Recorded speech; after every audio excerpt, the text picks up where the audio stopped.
Welcome back to Ministers in the Making. I'm John Carolus here with Paul Horstmeyer. And today we are going to talk to you about our seminary experiences. But first, just a reminder, we are a podcast hoping to give curious people who don't have a connection to the seminary directly the chance to understand what it is like to be a student here, to be a person living here and studying theology.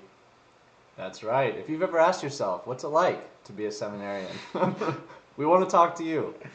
And so we made this podcast. And today we are talking specifically about our first year experience and what it was like being new, moving to St. Louis, coming from our undergrad and participating in the academic programs here and the other programs as well. So Paul, why don't you start us off? Talk to us about the first year. What was it like? Sure, yeah. Well, thinking back, I think we had pretty similar experiences, but I probably had some unique things that maybe you didn't even know about. So coming in, I guess we both had, first week was orientation. Yep. And so a week of a lot of presentations. Service project, that was pretty cool. So we had our first week of orientation, just getting our feet wet with getting ourselves oriented on campus, knowing where we're living, where we're eating, where our classes, all that. And I guess, since we started out with a quarter first, we just had 10 weeks, and I started out, with a full load of classes right away, since I came in knowing the two biblical languages that we all learn here and use at seminary. For those of you that don't know, everyone here at SEM is expected to be pretty good with biblical Greek and Hebrew, because those are the two languages that the Bible was originally written in. So that's a pretty important part of our education here. So I came in knowing those because I learned them in my undergrad studies. And so right away I was able to start with the regular classes.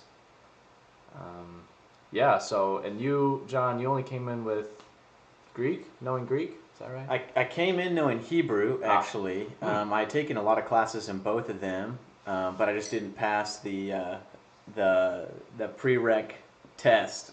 So I came in, and the only thing I was doing for my first 10 weeks was studying Greek twice a day, every day. It was a little bit different academic schedule than the rest of the guys, but coming in as a first year who knew both languages, you were called track one, a track one student, where you're taking regular classes. Which ones were you taking, and was it what you expected? Yeah, so I took, I guess the names of the classes. The first one, Lutheran Mind. It's kind of a weird name for a class, but pretty much that's a class to get you thinking like a Lutheran theologian, I suppose. Thinking like a Lutheran, getting all the basic fundamentals down of our theology. And that was a pretty interesting class. I had the introduction to historical theology, and that was like pretty much from Jesus to now, trying to do a quick overview of... Yeah, a really quick run through church history. Yeah. Christian thought, yeah. Yeah. And I had Greek readings, so now with the Greek language, since I came with it down, we went through 1 John, the epistle 1 John. We did some exegetical work with that, and that was difficult, but really good. And I think overall, it was a lot harder than I thought it would be. Okay. Not that I was expecting it to be easy, but yeah, honestly, the workload, especially that first quarter, I don't know if I was just still getting used to it, but I found that to probably be the most difficult part of my schooling, probably my life. But again, it's only 10 weeks, at least it was only 10 weeks with the quarter system. Right. And got through it, still here. So but otherwise I think, it was more difficult than I thought, but it was really cool to see how, even with different areas of study, I felt like all the professors, they all had the same goal in mind, it seemed. Like they wanted to always show us the practical applications of everything we're learning, especially with my class. intro to pastoral theology. That was very practical, giving us an introduction to the nitty gritty of pastoral life, different what to expect with different contexts and different things happening today, current issues, and but just again a very very basic introductory kind of thing. That was pretty much all the courses, and I had taken my major in undergrad was theology, so a lot of it I had heard before, but again it was nice to hear these professors with all the professors had been pastors at one point, which some people might not realize, but I think every professor at the seminary here has been a pastor, or maybe still is a pastor helping out at different churches. So they're always keeping in mind, what does this look like for us when we go out to a church or wherever we're going to be serving? How can we take this and make sure it's actually useful? So I really appreciate that. That really surprised me, I think. Yeah, I think my first 10 weeks academically wasn't quite what I was expecting, because at least expecting of seminary in general, because I was taking the Greek intensive introductory course, and because of my experience in undergrad with the language, it came pretty quickly to me. I mean, I've learned that Greek goes a lot better the second time around.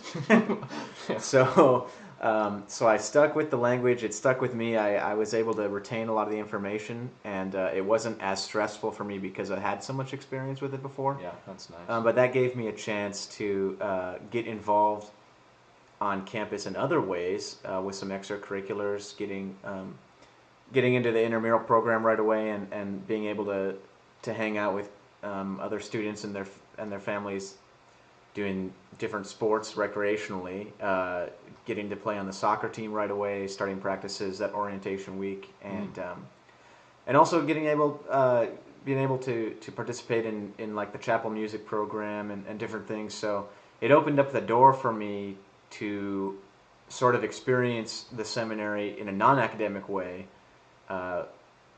before really getting the full brunt of what the academic workload was going to be like once I got worked into the regular rotation of classes. Yes, because you took all the classes I took at first, but you took them in the winter quarter. Right, exactly, yeah. Yep. So in addition, though, I was taking another class, because in the winter quarter I was taking 16 credits. Wow. Which was the max amount they let you do. I was advised not to do it, and then just boldly went for it. And then basically it was like, well, either I do it or I get on a different graduation planning. It's like so to keep my calendar going on schedule, I had to take the higher class load, and I guess it was the same thing: pastoral ministry, Greek and Hebrew readings, intro to historical. But then Lutheran Mind, and then in addition to that, I was taking Introduction to Theology of Missions. So that was the other class, and so those classes were all really work intensive. There's always a lot to be turning in, especially the readings courses with the translations and the papers you had to keep up with, and then the readings and the other courses really kept you on your toes. So academically, the winter quarter really was pretty stressful. Yeah. And at the same time, throughout the first year, I was trying to work on planning a wedding with my fiance at the time, who's now my wife. So clearly, it worked. It worked. We got it all taken care of and planned out. But that winter quarter was especially stressful because. You have their 2 weeks on, and then you have winter break, 2 weeks off, and then you've got 5 weeks, or 8 weeks. Sorry, 8 weeks to finish out the rest of the quarter, and 6 months before the wedding is when a lot of the deadlines happen to fall for picking out venues and reserving places and taking care of some of those details. And so I know you're picky with that. Everything had to be exactly how my Pinterest board. Well, anyways, so I was going to try and play basketball in the winter, but I ended up leaving, stopping attending practices just because, there's so much to try and balance aside from that. So thankfully, my fiance and I were both able to still do intramurals and play the volleyball and basketball games in that way, which was actually a lot of fun and something cool we were able to do together. Yeah. But yeah, so that was sort of my winter quarter experience, and then you were taking some of the more advanced courses. You were taking what, confessions? You were taking homiletics, right? Yeah, I started. Let's see. I started homiletics in the spring. Okay. Yeah, but and I think theology of missions. I think that was our first class together. Yeah. Right? No, Yeah. I think you're right. I think you're right. Well, Good prof, good times. yeah, right. I think the friendship stuck, if anything. Yeah. So yeah, that's really the only class I can remember. It all seems like a blur. I mean, it all is just so fast. Some of the Really. classes. And having the 10 weeks, the quarter system, which isn't in use anymore for anyone who's not really affiliated with the seminary. They don't do the quarters anymore. Now it's into semesters. But our first year, it was 3 10-week quarters, and 10 weeks is not very long. No, it flew by. And with the courses we were taking, work intensive, time just went on like crazy. All of a sudden it was Thanksgiving, and then all of a sudden it was Christmas, and then all of a sudden it was Easter, and then all of a sudden classes were done, and I had to stick around for summer classes, but you were off doing something else. Yeah, working pretty much. Yeah, and how did you feel like and you've mentioned this a little bit, but like the work-life balance, did you feel like overall the first year was pretty balanced? I know you said the winter was more busy, but that brings up another element to our discussion. The element of, I was living on campus all of my first year because I was not yet married, and I was living in the dorms. I had my own room. Okay. It was a small single room, and so for me that was a study space. That was a quiet place. I could go back to sort of refuel or take a nap or just kind of have some alone time. And so work versus life balance. For me, it was a little bit easier to handle, although because of wedding planning and wanting to be a good fiance and liking the idea of hanging out with my fiance anyways, she lived just a few blocks away from campus, so I was over there a lot. And with the workload being what it was, I mean, there was days where I couldn't get all the readings done, or there was times when I had to really cram and work on getting a paper done, because it was due the next day. But in general, because of living on campus and being so close to the academic buildings and not really leaving the mindset spatially, yeah, I didn't feel like it was so much of a challenge, although it was busy, it was crazy. It was, it's not like there was any time where I could just take it easy for a week, because they were putting so much information through the academic model at the time. Yeah, I mean, it was nice when you got to the end of the 10 weeks and your breaks were real breaks. I mean, there was no work you had to do in preparation usually for the next quarter. Once the quarter is done, you're done. So I did appreciate that. What was it like living off campus, being married for the first year, and you were also dealing with an injury, right? So yes, the infamous injury. Yeah. So let's see. We got married last July, and then really got settled in start of August, and then a week after we were settled in, I had ACL surgery from a sports injury. And the old ACL. The old ACL still gets me. Yeah, so that was I think a harder recovery than I thought. But I had to do physical therapy 3 times a week for about 4 months, and then it dwindled down from there. But that was a good hour out of my day, and we live about 10 minutes away from campus. Mm-hmm. It's an easy drive. St. Louis traffic isn't bad, I don't think. Right. Well, not in our little neighborhood anyway. It's not on Clayton Ave there. Yeah, definitely not. Yeah, but I think, pretty much I wanted. Now you said you could work in your dorm. That could be your quiet space, your workspace. Right. But any flat surface in my house gets filled with things that should be put away. So I really can't. I don't have any place to work at home. But I kind of wanted to leave school at school and have home at home. Yeah. And I really tried to avoid having any homework at home, and tried to stay here, get all the homework I could during the day done, and then had the evenings with Mary, which I think, as far as I can remember, I was able to do. And I had a few jobs on top of that, trying to, Yep. not only be costing money, and Mary was working too quite a bit. When did you start working, and what were your jobs? Let's see. So I started working for our admissions office pretty soon to starting. I think maybe a week or two in, I was working for admissions, and I still do work for admissions. And actually, so during our orientation week, like I mentioned, we had that service project. Yep. And we were randomly assigned places, as you remember. And I was assigned to help at a nearby elementary school, and didn't really know anything about it. But when our group got there, one of the administrators, sat and sort of told us what the whole mission of the school is about. And I was kind of interested in education, throughout college. Always have been interested in teaching in schools. Always liked that environment. And yeah, once they explained their mission and trying to go into these like empty elementary school buildings that were Lutheran schools, like connected with churches. Yeah. But yeah. most of them have closed that were in the city. Almost all of them had.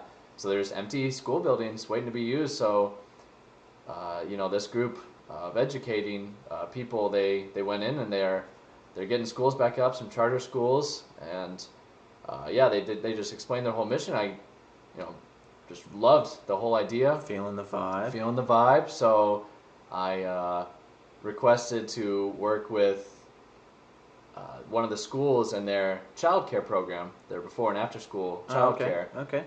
For part of our field work that we had to do first year, when we had to go choose a place to go sort of do some cross-cultural field work. And that's what I chose, and still loved it so much, stayed on to work, and I'm still doing it to this day. So yeah. So you had the admissions job, you were doing the after school program. What else? Was there another position you picked up? Well, as some of our listeners might know, I was sort of the unofficial campus barber for pretty much right off the bat. I had done that in undergrad and thought I could keep doing it, now and yeah. So and that would take up a lot of time. Sometimes I've had almost 10 haircuts a week. Oh yeah, Really yeah, adds that up. adds up. I'm sure it does. Yeah. I've cut back a little bit, trying to be Oh a little smarter with my time, but yeah. So as far as I can remember, I had those three. I picked up a fourth job this year at the Welcome Center. Yeah. So if anyone ever calls the seminary, there's a chance you might be talking to me. There's also a chance you'll be talking to me because while Paul got the job in admissions during orientation week last year, I somehow found my way over to the Welcome Center and picked up a job at the front desk there.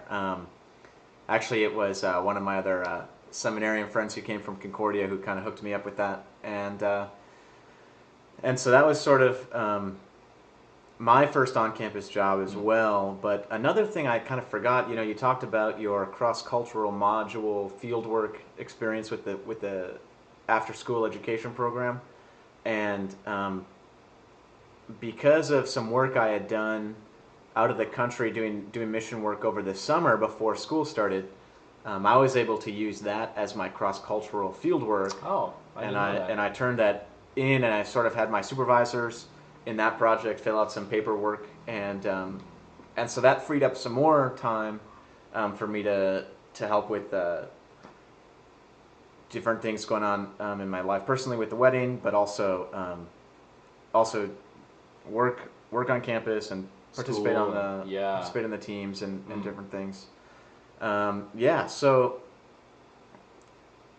we should probably talk a little bit about like field work, because I don't even know what church you work at actually. Not many do. Just kidding. There's about 100 people that do because they go to that church. Anyways, field work. So part of our education here at the seminary involves being assigned a church somewhere in the St. Louis area. We use that term loosely. Within 65 miles of the St. Louis area, 65-mile radius, actually. So and we are assigned to a church, and we go to that church on Sundays, sometimes maybe during the week, and we help out with services, teaching Bible class, confirmation, other different ministries the church might be putting on, and we just try to put in a certain amount of hours a week trying to learn from the pastors and the staff there. Yeah, I think it was 8. Was it 8 hours a week? Something like that. Yeah. 8-10 hours, something. So it's basically sort of a hands-on experience, being able to participate in what a church actually is doing, to give you some practical perspective and experience in your training. So first, Paul, where are you assigned to work for fieldwork? Because I don't know. Well, yeah, I'm at probably the very border of that 65-mile radius. I'm really? pretty far out there. Really? Yeah, southern Illinois. Actually, yeah, about 50 miles from here. A small town called Prairie Town. Prairie Town, nice. Prairie Town, Sounds Illinois. pretty. Yeah, it's great. It's very quiet, and Small great. church? Yeah, Tight knit? yeah, tight knit, very tight knit. A lot of generations in the church. Smaller, tight knit community really, and that feeds into the church, I'd say. And yeah, about 100 people or so on a Sunday. One pastor, he's been a great supervisor, really encouraging. Lets me have experiences to, teach and help out with worship and everything. And so yeah, I've loved it so much staying out there. It's a drive, every Sunday, but no, it's great. I'm really so glad to have that as part of the whole experience. My fieldwork church is actually on the edge of the 65-mile radius. It's 63 miles away from from the seminary, and I think I hold the record for farthest location. Really? Because I think so. You have to verify that. Right. We'll have to verify it, but anyways, it's a small church in a town called Beaufort, Missouri. It's sort of in central Missouri. Okay. You take Highway 44 out of town and cut up on some country roads, and there you are, St. John's Lutheran. Wonderful, family-like, tight-knit community. The church has a lot of history with it. It's been there since 1855 or 56 or something. Yeah, really? It's been there for a long time. So pre-Civil War, they've got in their cemetery, they've got Civil War vets. So it's like it's amazing. So they've got strong history, strong family ties there with the families that are members of that congregation, and they've been really good to me as well. Letting me participate in worship, leading liturgically and reading. And so you've got the church side of what fieldwork is, and I guess in the next episode we'll probably talk a little bit more about there's 2 other parts of the fieldwork experience, the cross-cultural module and the institutional module, and actually our institutional module was the same. Really? I'm pretty sure. How did I not know any of this? And so for those of you that are interested in that conversation, we are just going to have to string you along until next week, when we can talk a little bit more about that, so we don't soak up too much of whenever it is you're going to decide to listen to this podcast. Yeah. Afternoon, morning, nighttime, whatever it is. We appreciate you listening. We can't wait to talk to you next time, and we look forward to your feedback. Maybe leave a few comments, a few suggestions for topics or things you might have heard about in today's episode you'd like a little more information on. Feel free to email us at ministersinthemaking@gmail.com or comment on our videos on YouTube or SoundCloud or and share us with anyone that you think would like to know more about seminary. Maybe they're thinking of enrolling here, and they just want to know what the whole experience is like. Yeah, please share, comment, do whatever you do with the podcast. Yeah, absolutely. So